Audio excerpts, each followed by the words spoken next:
जी, आज का व्लॉग जो है मैं आपको बताता हूँ। इस्माइल फरीदी जो है यानी कि खैबर पख्तूनख्वा वज़ीर आला इस टाइम है ते वो जनाब उत्थों चलिया खैबर पख्तूनख्वा विचों पंजाब असैंबली चों उन्हें आना सी ना कि असी उनका इस्तकबाल करदे, असां उन्नू जलील करके रख दिता। जलील करके किवें रख दिता बई, एक सूबे दा वज़ीर आला आ रहा है जनाब, ਉਹਨੂੰ जनाब ਉੱਥੇ ਨਿਕਲਦਿਆਂ ਸਾਰ ਜਾਂ ਪੰਜਾਬ ਇੰਟਰ ਹੋਇਆ, ਉਹਦੇ ਵਾਸਤੇ ਲੋਕ ਖਲੋਤੇ ਸੀ, ਕੋਈ ਫੁੱਲ ਲੈ ਖਲੋਤਾ ਸੀ, ਇਸਤਕਬਾਲ ਵਾਸਤੇ ਲੋਕ ਆਏ ਹਨ। ਇੱਕ ਲੀਡਰ ਨੇ ਆਪਦਾ ਮੁੰਤਖਬ ਬੰਦਾ ਕੀਤਾ, ਉਹਦਾ ਇਸਤਕਬਾਲ ਕਰਨ ਵਾਸਤੇ ਲੋਕ ਪੰਜਾਬ ਦੇ, ਉਹਨੇ ਆਪਦੇ ਮੂੰਹ ਵੀ ਕਿਹਾ ਵੀ ਯਾਰ ਇਸਤਕਬਾਲ ਲੋਕਾਂ ਨੇ ਕੀਤਾ ਹੈ ਮੇਰਾ ਅੱਛਾ ਬੜੇ ਤਰੀਕੇ ਨਾਲ, ਲੇਕਿਨ ਨਾਲ ਹੀ ਉਹਦੇ ਨਾਲ ਬਦਸਲੂਕੀ ਵੀ ਹਰ ਜਗ੍ਹਾ ਤੋਂ ਹੁੰਦੀ ਆਈ। ਉਹ ਜਨਾਬ ਜਾਂ ਮੋਟਰਵੇ ਚੜ੍ਹਿਆ ਪੰਜਾਬ ਦਾ ਜਨਾਬ, ਨਾਲ ਹੀ ਉਹਦਾ ਇਸਤਕਬਾਲ ਹੋਇਆ, ਨਾਲ ਹੀ ਜਨਾਬ ਬਦਸਲੂਕੀ ਸ਼ੁਰੂ ਕਰ ਦਿੱਤੀ ਪੰਜਾਬ ਵਾਲਿਆਂ।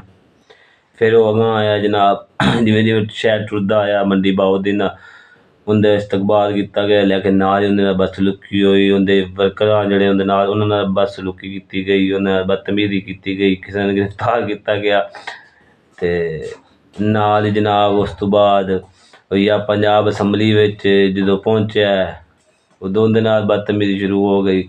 ਉਹਦੇ ਹਾਲਾਂਕਿ ਨਾਲ ਜਿਹੜੇ ਐਮ ਐਨ ਏ ਆਏ ਨੇ, ਇੱਕ ਸੂਬੇ ਦੇ ਵਜ਼ੀਰ ਆਏ ਨੇ, ਸਾਡੇ ਜਿਹੜੇ ਪੰਜਾਬ ਦੇ ਵਜ਼ੀਰ ਨੇ ਉਹ ਵਜ਼ੀਰ ਨੇ, ਅਗਰ ਉਹ ਉੱਥੇ ਜਾਵੇਂ ਹਨ ਤਾਂ ਉਹ ਜਨਾਬ ਜਾਂਦੇ ਛਾਨਾ ਪ੍ਰੋਟੋਕੋਲ ਨਾਲ ਇਹ ਬਾਹਰ ਕਿਸੇ ਲੈ ਕੇ ਚਲੇ ਜਾਵਣ, ਉੱਥੇ ਤਾਂ ਇਹਨਾਂ ਦੀ ਟਕੇ ਦੀ ਇੱਜ਼ਤ ਨਹੀਂ ਹੁੰਦੀ, ਨਾ ਵਜ਼ੀਰ ਆਜ਼ਮ ਨੇ ਪੁੱਛਦਾ, ਵਜ਼ੀਰ ਆਜ਼ਮ ਵੀ ਸੜਕਾਂ 'ਤੇ ਵੱਜਦਾ ਵਧਾ ਹੁੰਦਾ।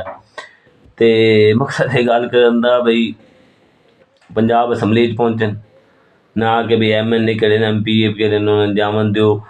ਉਹ ਕੀ ਨਾਲ ਕੀ ਲੈ ਕੇ ਆਏ ਨੇ, ਚੈਕਿੰਗ ਕਰੋ, ਠੀਕ ਚੈਕਿੰਗ ਕਰ ਲਓ, ਜ਼ਿਆਦਾ ਤੋਂ ਜ਼ਿਆਦਾ ਚੈਕਿੰਗ ਕਰਕੇ ਅੰਦਰ ਜਾਵਣ। ਉਹਦੇ ਬੱਖੀ ਪੈ ਗਏ, ਹੱਥੀਂ ਬੱਖੀ, ਹਾਂ ਤੁਸੀਂ ਇੱਥੇ ਆਏ ਕਿਉਂ ਹੋ? ਉਹ ਉਹਨਾਂ ਦਾ ਮੁਲਕ, ਉਹ ਵੀ ਟੈਕਸ ਦਿੰਦੇ ਨੇ। 3-4 ਕਰੋੜ ਦੀ ਆਬਾਦੀ ਦਾ ਸੂਬਾ ਹੈ, ਟੈਕਸ ਦੇ ਰਿਹਾ, ਉਹਨਾਂ ਨੂੰ ਮਾਦਨੀਆਤ ਤੁਸੀਂ ਕੱਢਦੇ ਪਏ ਹੋ, ਮੁਲਕ ਚੱਲ ਰਿਹਾ, ਸਿਸਟਮ ਆ ਰਿਹਾ, ਪਾਣੀ ਕੋਈ ਨਾ ਕੋਈ ਉਦੋਂ ਆ ਰਿਹਾ, ਸਿਸਟਮ ਚੱਲ ਰਿਹਾ। ਇਸ ਤਰ੍ਹਾਂ ਮਤਲਬ ਕਰੀਦਾ ਹੁੰਦਾ ਮੁਲਕਾਂ ਦੇ ਵਿੱਚ। ਇੱਕ ਸੂਬੇ ਦਾ ਮੁੰਤਖਬ ਬੰਦਾ ਉਹਦੇ ਨਾਲ ਇੰਝ ਕਰੀਦਾ ਹੁੰਦਾ ਭਲਾ?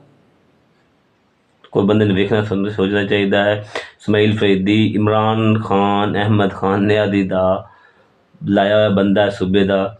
ਅਸਲ ਮਸਲਾ ਕੀ ਸੀ, ਇਮਰਾਨ ਖਾਨ ਨੇ ਉਹਨੂੰ ਮੁੰਤਖਬ ਕੀਤਾ ਸੂਬੇ ਵਾਸਤੇ, ਇਸਮਾਈਲ ਫਰੀਦੀ ਨੇ, ਇਮਰਾਨ ਅਹਿਮਦ ਖਾਨ ਨਿਆਦੀ ਸਾਹਿਬ ਨੇ, ਮੁਰਸ਼ਿਦ ਨੇ।